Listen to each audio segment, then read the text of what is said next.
El polvo danzaba en los rayos de luz que atravesaban la penumbra del ayuntamiento. Cada partícula era un testigo silencioso del veredicto. Anna, de 18 años, estaba sola en el centro de la sala, con las manos entrelazadas tan fuerte que los nudillos le palidecían. El espacio a su alrededor era un vacío creado por el giro colectivo de espaldas y la cuidadosa evasión de su mirada. El anciano Finch, un hombre cuya piedad era tan rígida y severa como su cuello de camisa, estaba frente a la asamblea, su rostro una máscara de gravedad y rectitud. No la miraba directamente, sino a un punto sobre su cabeza, como si se dirigiera a un principio y no a una persona. Su voz, seca como la tierra del verano, llenaba el silencio sofocante. La comunidad no puede cargar un alma que atrae la desgracia. Primero la plaga en el maíz, luego la fiebre y ahora la pérdida de sus padres en la tormenta de nieve. Ella es un ancla de Ilman. Se ha decidido que se irá al amanecer. Nos ocupamos de los nuestros, pero ella está aparte. Las palabras no eran una sugerencia. Eran un cincel, arrancándola del único mundo que había conocido. Escudriñó los rostros entre la multitud. Marta, que le había dado galletas cuando era niña, ahora miraba el suelo. Samuel, que le había enseñado arrastre a conejos, parecía fascinado por una grieta en la pared. Todos estaban allí, los cómplices silenciosos, su miedo al anciano, a lo desconocido, a ella, palpable en la habitación. Sus padres se habían ido, engullidos por el mismo invierno implacable que ahora parecía venir por ella.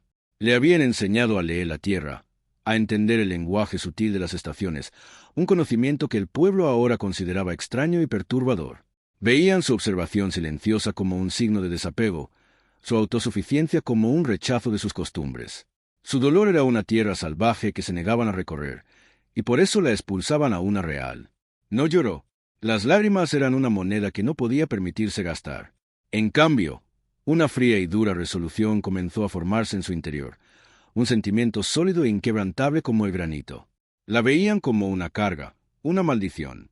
Ella les mostraría lo que una maldición podía construir. Se marchó antes de que el hijo tuviera la oportunidad de presenciar su vergüenza, con un pequeño bulto en la espalda que contenía un yesquero, un cuchillo que su padre le había dado, un saco medio vacío de harina y una manta desgastada. El pueblo era un fantasma detrás de ella, con sus ventanas como ojos vacíos. No miró atrás. Mirar atrás era reconocer lo que había perdido, y su enfoque debía centrarse totalmente en lo que pudiera encontrar. El viaje fue un borrón de instinto y agotamiento. Se movía por colinas bajas y bosques de pinos dispersos que bordeaban las llanuras, manteniéndose en las sombras una criatura de los márgenes. Cada crujido de hojas era una amenaza, cada aullido lejano de coyote un recordatorio de su profunda soledad. El hambre se convirtió en un dolor constante y sordo, un compañero que aprendió a ignorar. Masticaba agujas de pino por su sabor verde y punzante y por el tenue susurro de sustento. Encontraba agua en arroyos poco profundos y pedregosos, bebiendo profundamente con la cabeza inclinada, viendo solo el reflejo de su rostro manchado de tierra y Hauntid. Los días se mezclaban uno con otro, medidos no por un reloj, sino por la salida y puesta de un sol implacable. Dormía en huecos, acurrucada bajo salientes de roca, despertando con el rocío frío asentado en lo profundo de sus huesos. El mundo se había reducido a lo inmediato. El siguiente paso, el próximo sorbo de agua, la próxima raíz comestible que pudiera descubrir con su cuchillo. El pueblo, con su piedad asfixiante y su temeroso silencio, parecía un sueño lejano, la historia de otra persona. Aquí no había juicio, solo la brutal y honesta indiferencia de la naturaleza. No había anciano Finch declarándola un presagio, solo un halcón sobrevolando, criatura de pura supervivencia. En esa indiferencia encontró un extraño tipo de libertad. Ya no estaba definida por su miedo. Estaba definida únicamente por su capacidad de resistir, de poner un pie delante del otro, de respirar. Era una existencia aterradoramente simple, pero era suya. Y mientras caminaba, un solo pensamiento desafiante echó raíces y comenzó a crecer. La habían dejado con nada, lo que significaba que no le quedaba nada que perder. Tras lo que pareció una eternidad de deambular, lo encontró. Al llegar a una baja cresta azotada por el viento, vio un granero asentado en una cuenca poco profunda, protegido de los peores vientos por un grupo de enebros del Nilo. Era un granero antiguo y derrumbado, su madera desgastada al color de la plata vieja. El techo se hundía en el medio como un viejo caballo cansado, y faltaban la mitad de las tablas de la pared, pero seguía en pie. Era refugio. La esperanza, una emoción que pensó que le habían arrancado, titilaba débilmente en su pecho. Se acercó con cautela, con el cuchillo listo. El lugar estaba desierto, olvidado hace tiempo por quien lo había construido. El aire dentro estaba cargado del olor a polvo, podredumbre seca y el tenue y dulce aroma de heno en descomposición. La luz del sol se filtraba por el techo roto, iluminando remolinos de polvo. Era un desastre, un esqueleto, pero para Anna era un palacio. Era un comienzo. Mientras exploraba el espacio cavernoso, su bota se hundía ligeramente en la gruesa capa de tierra y estiércol viejo del suelo. Notó algo peculiar. A pesar de las paredes rotas y los huecos en el techo que dejaban pasar el calor del día, la tierra bajo sus pies estaba fresca. No solo fresca, sino consistentemente fresca. Arrodillándose, presionó la palma de su mano contra la tierra compacta.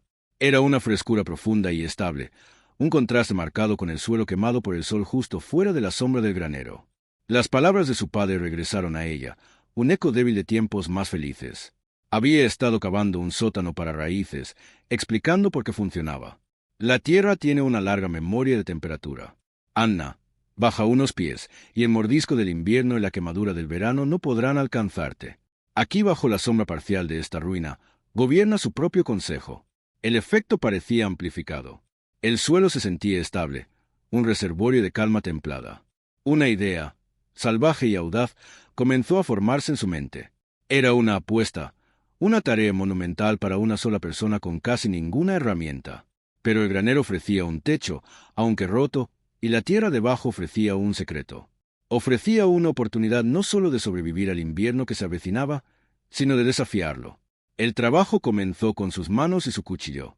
Retiraba la capa superior de escombros, con los dedos rojo y sangrando al final del primer día.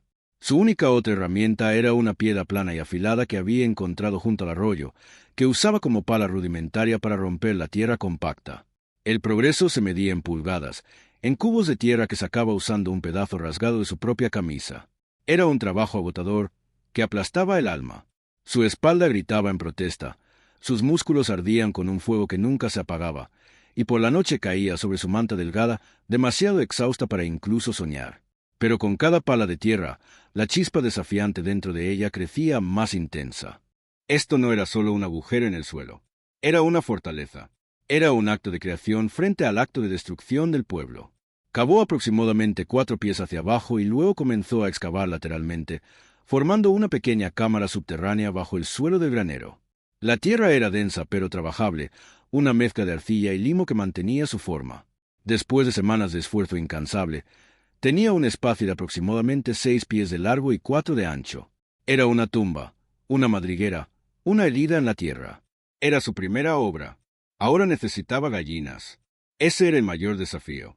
No tenía nada para intercambiar, salvo el cuchillo, que era su única herramienta de supervivencia. Durante días, exploró el desierto circundante viviendo con menos que migajas. Finalmente, su suerte cambió. Encontró un pequeño rebaño salvaje, descendientes de una granja abandonada hace mucho tiempo. Eran delgadas, astutas y desesperantemente rápidas. Durante 2 días, las observó, aprendiendo sus patrones, sus lugares de descanso. Usó el último de su harina para hacer una masa fina y pegajosa, cebando una trampa simple hecha con una losa inclinada y un palo. Esperó horas, inmóvil, hasta que finalmente atrapó una, luego otra. Terminó con un gallo flaco y 3 gallinas, llevándolos de regreso al granero con un cariño triunfante y desesperado. Los colocó en su nuevo hogar subterráneo. Clocaban nerviosas, rascando el suelo de tierra, pero estaban a salvo de los halcones y los coyotes. Eran el comienzo de su nuevo mundo. La genialidad de su plan no estaba en cavar en sí, sino en la comprensión de los principios en juego. La gente del pueblo veía la tierra como algo que se podía arar, sobre lo que se podía construir un ente muerto que sostenía sus vidas. Anna, gracias a su padre, la veía como un sistema vivo, una enorme batería térmica.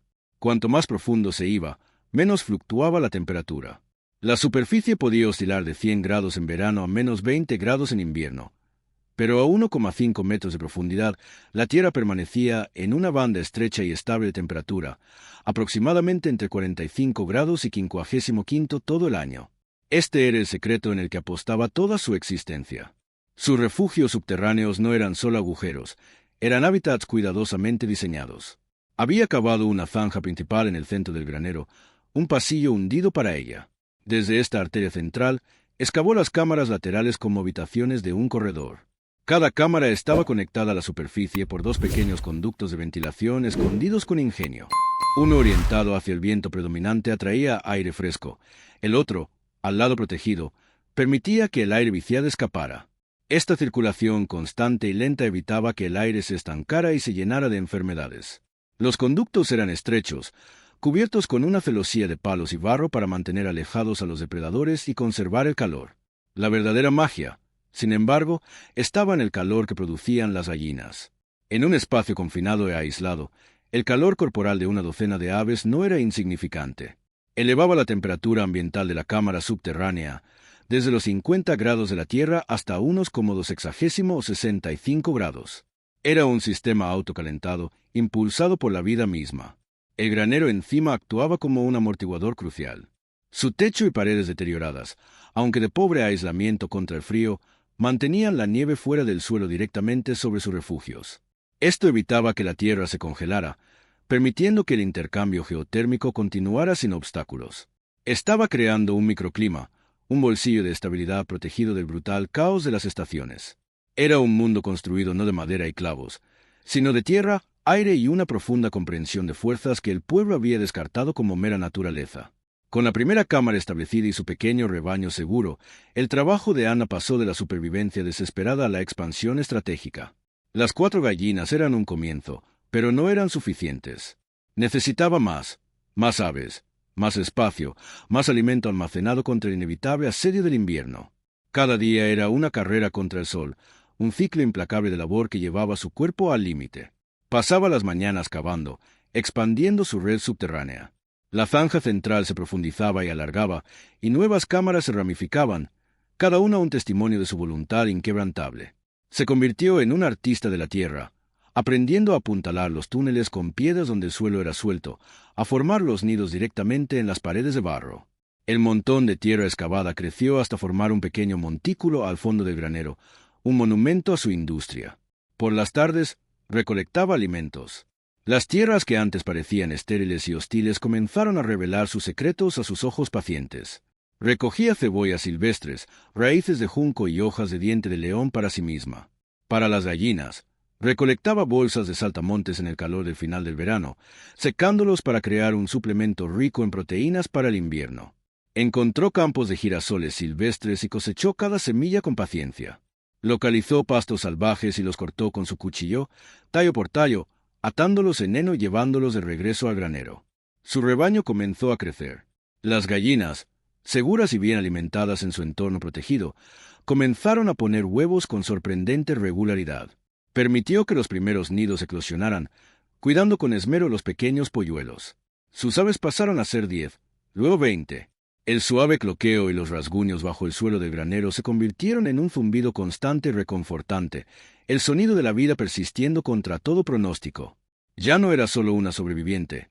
Era una creadora, guardiana de una comunidad creciente oculta al mundo. Estaba construyendo un arca de tierra y plumas, preparándose para la inminente avalancha de blanco. Las primeras nieves llegaron temprano ese año, no como un polvo suave, sino como un asalto súbito y violento. Un cielo gris y denso descendió, y el mundo se disolvió en un torbellino de viento y blancura. La temperatura cayó estrepitosamente. El viento aullaba entre las tablas rotas del granero, un lamento que prometía muerte a todo lo expuesto. Las pequeñas granjas verían su ganado congelarse. Las gallinas del pueblo, mantenidas en corrales de madera con corrientes de aire, se acurrucaban para calentarse, con sus crestas ennegrecidas por la congelación, dejando de poner huevos mientras sus cuerpos luchaban simplemente por sobrevivir. Pero debajo, en el mundo subterráneo de Anna, todo estaba tranquilo. Descendió los escalones hacia su pasillo central, una pequeña linterna proyectando un cálido resplandor parpadeante sobre las paredes de barro. El aire estaba fresco, pero aún libre del viento cortante que rugía a pocos pies sobre ella. En cada cámara, sus gallinas cloqueaban contentas, rascando el lecho grueso de hojas secas y heno que había preparado. Un pequeño termómetro que había rescatado de una caja desechada, uno de sus pocos tesoros, marcaba 62 grados constantes. Afuera, hacía -5 grados. Pasó la mano por la pared de una cámara. Estaba fresca al tacto, pero era la frescura de un sótano, no el frío mordaz del suelo congelado. La tierra respiraba su cálido aliento ancestral en su santuario. Recogió los huevos, sus dedos encontrando los tibios en los nidos. Ese día había casi 2 docenas, suaves, marrones y perfectos. Se sentían como joyas, como milagros forjados en el corazón de la tierra. Cocinó uno para sí misma. El simple acto de romper la cáscara y freírlo en un poco de grasa de tocino ahorrada se sentía como un lujo profundo.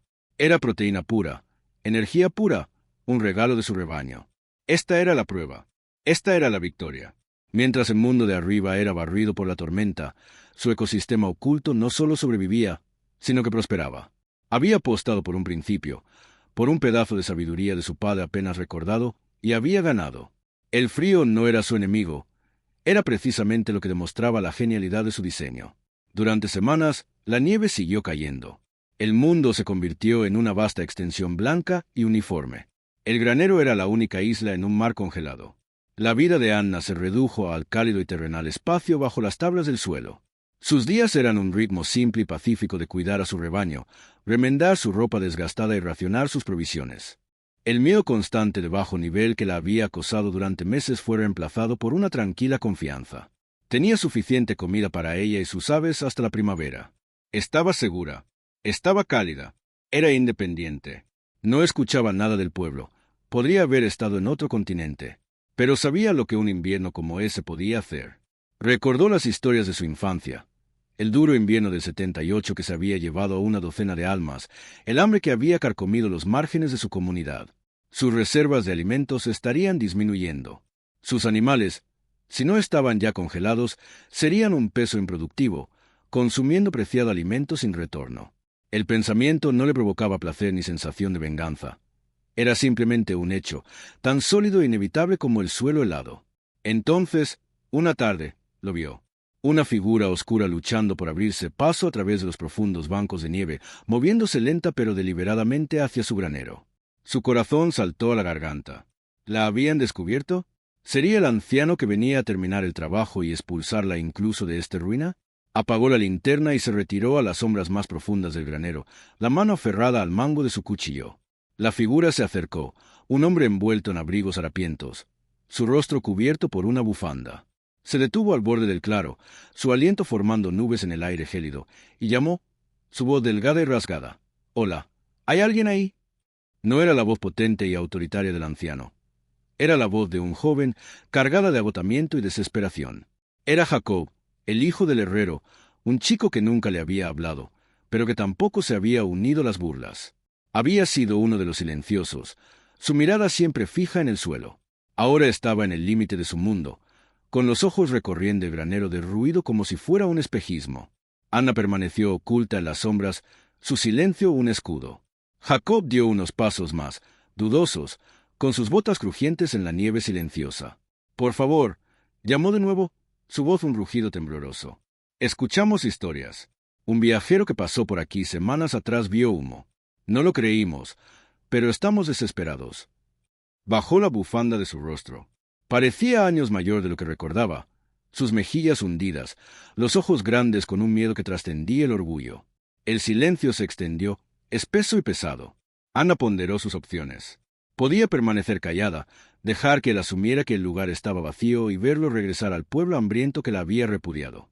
Era lo que se merecían. El pensamiento era tentador, un bocado amargo y satisfactorio de venganza. Pero entonces miró su rostro, el sufrimiento humano y real marcado allí. Pensó en sus gallinas cloqueando suavemente bajo sus pies, un pulso secreto de vida en la tierra helada.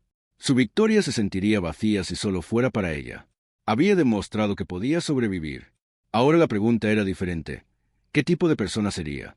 Lentamente, salió de detrás de un montón de maderas podridas. Jacob se sobresaltó, sorprendido. La miró con la boca ligeramente abierta. No veía a la chica maldita y desafortunada que habían expulsado, sino a una joven fuerte, delgada pero determinada, con ojos claros y firmes. No sostenía armas, solo una autoridad silenciosa. «¿Qué quieres, Jacob?», preguntó, con voz firme, sin delatar el tumulto que sentía. Él tragó saliva. «El pueblo, el invierno es malo, peor de lo que alguien recuerda. Nuestras gallinas están todas muertas o no ponen. Los niños no tienen nada. No tenemos huevos». Su confesión flotaba en el aire helado, una admisión de fracaso absoluto. Ellos, la comunidad justa, habían fallado. Ella, la marginada, aparentemente no. Miró el granero derruido y luego a ella, con confusión en el rostro. ¿Cómo? Susurró, la pregunta abarcando todo. ¿Cómo estás viva? Anna no ofreció explicación inmediata. Simplemente lo miró y dijo, tengo huevos, pero no son gratis. La negociación tuvo lugar en el umbral del granero, separados por la línea invisible entre su mundo y el suyo. No lo invitó a entrar. No permitiría que la desesperación del pueblo contaminara el santuario que había construido. Jacob, humillado y congelado, permaneció en la nieve y escuchó. No soy una caridad, afirmó Anna con tono firme y sin malicia. Ustedes me expulsaron. Me dejaron morir. No les debo nada. Jacob se estremeció, pero asintió. Sé que estábamos equivocados. Tuvimos miedo. El miedo no es excusa para la crueldad. Ella respondió, palabras afiladas como hielo. Pero puedo intercambiar. Necesito cosas. Un buen hacha. Una sierra. Clavos decentes, no los oxidados que tengo que recoger. Sacos de sal. Paños de lana. Semillas de maíz para la primavera, no sus restos estropeados.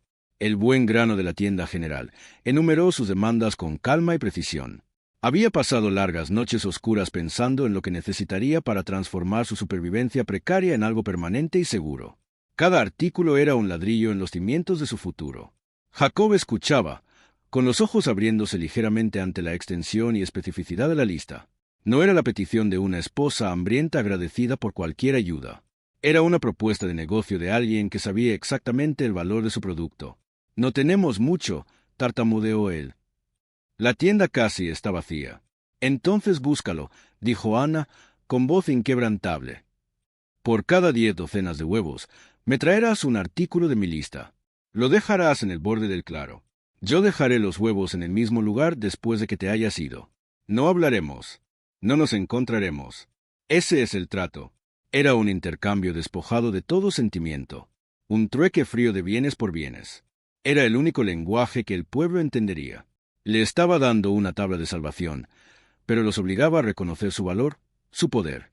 No la verían como una víctima digna de lástima, sino como una productora a quien debían respetar. Jacob la miró largo rato, viendo la determinación inquebrantable en sus ojos. Esperaba encontrar un fantasma y, en su lugar, encontró una reina en un castillo arruinado. «Aceptamos», dijo, apenas un susurro. «Aceptamos». Y con eso, se dio la vuelta y comenzó la larga y ardua caminata de regreso al pueblo que había cometido un terrible error.